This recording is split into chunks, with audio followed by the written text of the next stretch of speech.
മത്തൻ്റെ ഇല വെച്ചിട്ട് പോഷകസമൃദ്ധമായ ഒരു തോരനാണ് ഇന്ന് ഉണ്ടാക്കുന്നത്. സാധാരണ മത്തനില കഴിക്കേണ്ടത് കർക്കിടകത്തിലാണ്.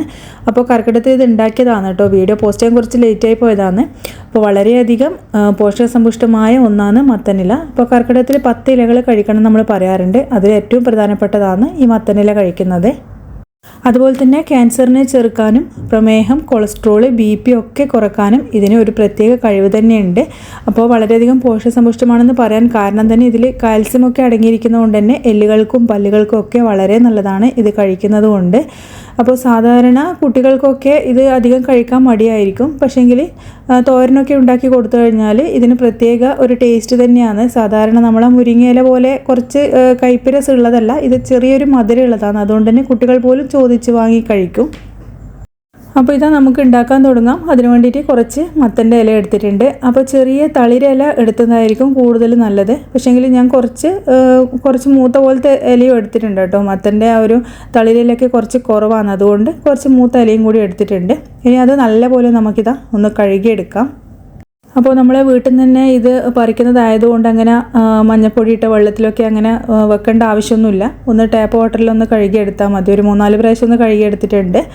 എന്നിട്ട് നമ്മളിതാ ചെറുതായിട്ട് ഒന്ന് അരിഞ്ഞെടുക്കുക. അപ്പോൾ എത്രത്തോളം ചെറുതായി അരിയാൻ പറ്റുന്നോ അത്രയും ചെറുതായി അരിയാം കേട്ടോ. അപ്പോഴാണ് കൂടുതൽ ടേസ്റ്റ് ഉണ്ടാകുക. അപ്പോൾ ഇത് നമ്മൾ ഒരുപാട് അളവിൽ ഇങ്ങനെ കട്ട് ചെയ്തിട്ടാലും നമ്മൾ വറവാക്കി കഴിഞ്ഞ് കഴിഞ്ഞാൽ കുറച്ച് അളവിലേ ഉണ്ടാവുള്ളൂ കേട്ടോ. അപ്പോൾ ഇനി നമുക്കിത് ഉണ്ടാക്കാൻ തുടങ്ങാം. അപ്പോൾ അതിന് വേണ്ടി ഒരു പാത്രം അടുപ്പത്ത് വെച്ചിട്ടുണ്ട്. അതിലേക്ക് 2 ടേബിൾ സ്പൂൺ വെളിച്ചെണ്ണ ഒഴിച്ചു കൊടുത്തിട്ട് കുറച്ച് കടുക് ചേർത്ത് കൊടുക്കാം. അതുപോലെ തന്നെ പിന്നെ നമ്മളിതിലേക്ക് ചേർക്കുന്നത് അരിയാണ് കേട്ടോ. 1 ടേബിൾ സ്പൂണോളം അരി ചേർക്കുന്നുണ്ട്. ഏത് അരി വേണമെങ്കിൽ നിങ്ങൾക്ക് എടുക്കാം. അപ്പോൾ അരിയൊക്കെ ഒന്ന് നന്നായിട്ട് മൂത്ത് വരുന്ന സമയത്ത് കുറച്ച് കറിവേപ്പിലയും അതുപോലെ തന്നെ ഒരു 1-2 വറ്റൽമുളകും കുറച്ചധികം വെളുത്തുള്ളി ചതക്കിയതും ചേർക്കുന്നുണ്ട്. അപ്പോൾ അരി ഇട്ടിട്ട് നന്നായിട്ട് പൊട്ടിയതിന് ശേഷം മാത്രമേ വെളുത്തുള്ളി ചേർക്കാവൂ. അല്ലെങ്കിൽ നിങ്ങൾ ആദ്യം വെളുത്തുള്ളി ഇട്ട് കഴിഞ്ഞാൽ പിന്നെ അരി ഇട്ട് കഴിഞ്ഞാൽ മൂക്കാൻ കുറച്ച് ബുദ്ധിമുട്ടായിരിക്കും. അതുപോലെ അരിയും വെളുത്തുള്ളിയും ഒക്കെ ഇലക്കറികൾ നമ്മൾ ഉണ്ടാക്കുമ്പോൾ, പ്രത്യേകിച്ച് തോരനൊക്കെ ഉണ്ടാക്കുമ്പോൾ ചേർത്ത് കഴിഞ്ഞാൽ ഒരു പ്രത്യേക ടേസ്റ്റ് തന്നെയാണ്. അപ്പോൾ ഇനി ഫ്ലെയിം നമ്മൾ നല്ലപോലെ ഒന്ന് കുറച്ച് വെച്ചതിന് ശേഷം നേരത്തെ കട്ട് ചെയ്ത് വെച്ച മത്തൻ്റെ ഇല ഇതിലേക്ക് ഇട്ട് കൊടുക്കുന്നുണ്ട്. അതുപോലെ തന്നെ അതിലേക്ക് ഒരു 1/4 ടീസ്പൂൺ മഞ്ഞൾപ്പൊടിയും ഒരു 1/4 ടീസ്പൂണോളം നമ്മൾ മുളക് പൊടിയും ചേർക്കുന്നുണ്ട്. പിന്നെ ആവശ്യത്തിനുള്ള ഉപ്പും ചേർത്ത് കൊടുക്കുക. അതുപോലെ തന്നെ ഈ പൊടികളൊന്നും അങ്ങനെ ഒരുപാടങ്ങ് കൂടി പോകണ്ട. അപ്പോൾ പൊടിയൊന്നും ഇട്ടില്ലെങ്കിലും കുഴപ്പമില്ല കേട്ടോ. മഞ്ഞൾപ്പൊടിയും മുളക് പൊടിയൊന്നും ഇടാണ്ട് ഉണ്ടാക്കിയാലും കുഴപ്പമൊന്നുമില്ല. എന്നിട്ട് നമുക്ക് നല്ലപോലെ ഒന്ന് മിക്സ് ചെയ്ത് കൊടുക്കാം. എന്നിട്ടൊരു ചെറിയ ഫ്ലെയിമിലിട്ടിട്ട് നമുക്കിതൊന്ന് കുക്ക് ചെയ്തെടുക്കാം. ഇടയ്ക്ക് മൂടി തുറന്നിട്ട് ഇളക്കി കൊടുക്കാൻ മറക്കരുത്. കുറച്ചധികം വേവുണ്ട്. നമ്മൾ സാധാരണ ചീര തോരൻ ഉണ്ടാക്കുന്നത് പോലെയല്ല. ചീരയൊക്കെ പെട്ടെന്ന് വെന്ത് അടിയുന്ന ആ ഒരു പരുവത്തിലല്ലേ ഉണ്ടാകുക.